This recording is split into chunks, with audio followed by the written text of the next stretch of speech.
kubundi busabe yego turasaba ko leta yadufasha ikamonetiza izi mbuga nkoranyambaga kumonetiza n'uburyo bwo gukorera amafaranga kuri izi mbuga nkoranyambaga ku bantu babikora neza kuko ababikora nabi n'abinzego zirabareba bose ntago ndi bubatindeho kuko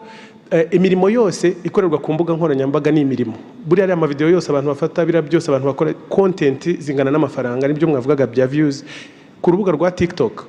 TikTok abantu bakorera amafaranga menshi ku bindi bihugu ariko ku banyarwanda ugasanga benshi bibasaba inzira ndende cyane nukuvuga ngo dutira ubwene gihugu kugira ngo tube twakora ku mafaranga ari ku mbuga nkoranyambaga icyo rero ni ikibazo wenda kinatera ubushomeri cyangwa n'inzira mbona ngewe twanyuzamo urubyiruko mu gukorera amafaranga murakoze cyane mu gusoza mfite ikibazo buri wese ngiye kubabaza mbarogoye gatoya ibyo Bruce amaze kuvuga bisaba iki ntabwo nabyumvise neza monetization ya social media y'imbuga nkoranyambaga ikibazo rero abantu bahura nacyo mu Rwanda ni iki kuki ugomba kwita undi muntu w'ahandi kugira ngo ukore amafaranga utari umunyarwanda ikibazo ni iki niki ngo tugikemure Bruce ni ikihe kibazo gihari kuki social media hano mu Rwanda zidahinduka amafaranga uyu ni umwanya kuko n'urubyiruko hanze iki kintu kiri kuvugwa cyane murakoze nyakubahwa perezida wa repubulika kugira ngo umuntu akorere amafaranga ku mbuga nkoranyambaga hari ads publicité zinyuraho izo publicité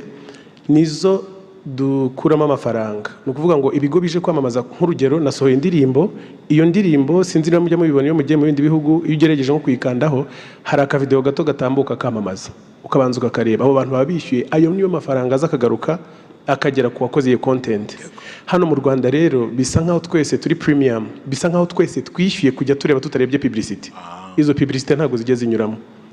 muri ubwo buryo rero ntago tubasha gukorera amafaranga uko bikwiye yakemuka bite technically yes Scovia yenda hari igitekerezo afite kuri ngingo murakoze nyakubahwa perezida wa repubulika nanjye ndi umwe mu bazikeneye cyane iki kiganiro kigeze kiba kuko ari ibintu biri tekiniko muri ICT tuza kujya mu kiganiro na minisitiri w'urubyiruko ndetse n'umukozi ukora muri minisiteri y'ikoranabuhanga hari ibyo batubwiraga biri tekiniko niba minisitiri yadufasha wenda gusobanura biri tekiniko muri ICT ngira ngo nibyo cyadufasha ariko kugira ngo zijyemo hari twanasabaga bakatubwira ngo Google ivuga ko itaziduha cyangwa n'abandi kubera ko mu Rwanda wenda abantu babikoresha ari bake cyangwa ari bake ari benshi cyangwa badakunda kwamamaza ariko tukavuga ngo leta y'u Rwanda ibidusabiye muri Google bakagira uko bavugana kuko mu Rwanda dukoresha Google Map niba Google Map nshobora kuyikoresha nkayobora umuntu aho ntuye ntamuyoboye ku giti cy'umwembe ni ukuvuga ngo na ads zishobora kuza niba ICT badufasha mu buryo buri tekiniko badufasha abashinzwe team badusobanurira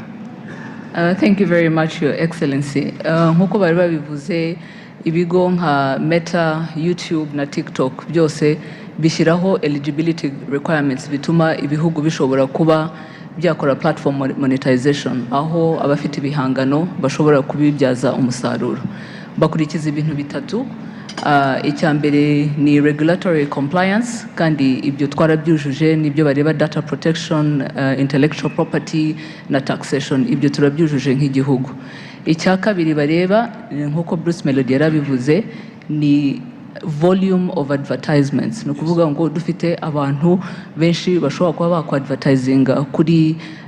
izi mbuga nkoranyambaga bikadufasha bikadufasha kugira ngo uko tuzamura iyo volume ya advertisement n'aba local content creators bagire percentage bashobora kubonaho ari naho ngira ngo tukiri hasi kuri izo volumes ngira ngo ntanze urugero biba bisaba nibura hagati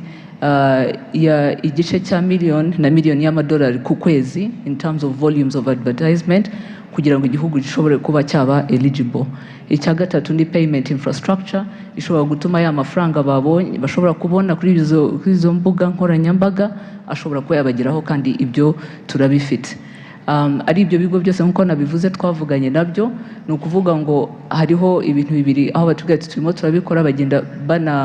gushyiraho ibihugu bitandukanye babyongera mu mubare w'ibihugu biri eligible, ariko bikanasaba yuko natwe twashyiramo imbaraga kugira ngo the volumes of advertisement coming from our private sector and companies ishobore kuba yazamuka kugira ngo tube eligible. Murakoze.